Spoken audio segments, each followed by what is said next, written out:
Welcome to Sanjay science factory. ಇವತ್ತಿನ ವಿಡಿಯೋನಲ್ಲಿ ವಿಟಮಿನ್ಗಳು ಹಾಗೂ ಅದರ ಕೆಮಿಕಲ್ ನೇಮ್ ರಾಸಾಯನಿಕ ಹೆಸರುಗಳ ಬಗ್ಗೆ ತಿಳ್ಕೊಳ್ಳೋಣ. ನಮಸ್ಕಾರ ಎಲ್ಲರಿಗೂ ಕೂಡ. ಮುಂದಿನ ಕ್ಲಾಸ್ ನಲ್ಲಿ ಅದರ ಡಿಫಿಷಿಯನ್ಸಿಯಿಂದ ಉಂಟಾಗುವ ಡಿಸೀಸಸ್ ಬಗ್ಗೆ ತಿಳ್ಕೊಳ್ಳೋಣ. ವಿಟಮಿನ್ಗಳನ್ನ ನಮ್ಗೆಲ್ಲ ಗೊತ್ತಿರೋ ಹಾಗೆ ಪ್ರೊಟೆಕ್ಟಿವ್ ನ್ಯೂಟ್ರಿಯೆಂಟ್, ರಕ್ಷಣಾತ್ಮಕ ಪೋಷಕಾಂಶ ಅಂತ ಕರೀತಾರೆ. ದೇಹವನ್ನ ರೋಗಗಳಿಂದ ರಕ್ಷಣೆ ಮಾಡುವ ಕೆಲಸವನ್ನ ಮಾಡುತ್ತೆ. ಒಂದೇ ವಿಟಮಿನ್ ಕೆಮಿಕಲ್ ನೇಮ್ ನೋಡ್ತಾ ಹೋಗೋಣ. ವಿಟಮಿನ್ ಬಿ ಅಂಡ್ ಸಿ ಗೊತ್ತಿದೆ, ವಾಟರ್ ಸಾಲ್ಯುಬಲ್ ಆಗಿರುತ್ತೆ, ನೀರಲ್ಲಿ ಕರಗುವ ಜೀವಸತ್ವ. Vitamin A D E K fat soluble, ಕೊಬ್ಬಲ್ಲಿ ಕರಗುವ ಜೀವಸತ್ವ ಆಗಿರುತ್ತೆ. ನೀರಲ್ಲಿ ಕರಗೋದು ಬಿ ಅಂಡ್ ಸಿ, ಅದಕ್ಕೆ ಬಿಸಿ ನೀರು ಅಂತ ನೆನ್ಪಿಟ್ಕೊಂಡಿರೋಣ, ರೈಟ್. ವಿಟಮಿನ್ ಎ ರಾಸಾಯನಿಕ ಹೆಸರು ರೆಟಿನಾಲ್.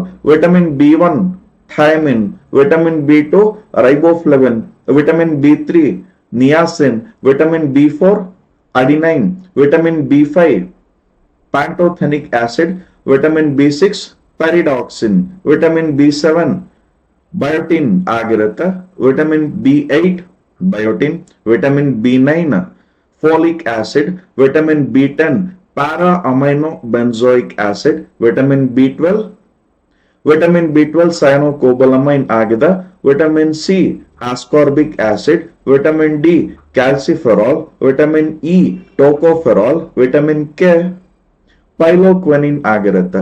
ಇಷ್ಟರದ್ದು ಲಿಸ್ಟ್ ಮಾಡಿ ಇಟ್ಕೊಂಡು ಒಂದೆರಡು ಸಲ ರಿವೈಸ್ ಮಾಡ್ಕೊಂಡು ಒಂದ್ಸಲ ನೋಡ್ದೆ ಬರೀರಿ. ವಿಡಿಯೋದಲ್ಲಿ ಏನ್ ಮಾಡ್ಕೊಳ್ಳೋಣ, ಅದ್ರದ್ದು ಡಿಫಿಷಿಯನ್ಸಿ ಡಿಸೀಸಸ್ ಬಗ್ಗೆ ತಿಳ್ಕೊಳ್ಳೋಣ. Thank you. ಸಬ್ಸ್ಕ್ರೈಬ್ ಮಾಡ್ಕೊಳ್ಳಿ, ವಿಡಿಯೋ ಲೈಕ್ ಮಾಡಿ, ಫ್ರೆಂಡ್ಸ್ ಜೊತೆ ಕೂಡ ಈ ಮಾಹಿತಿಯನ್ನ ಶೇರ್ ಮಾಡಿ. ಧನ್ಯವಾದ. Thank you.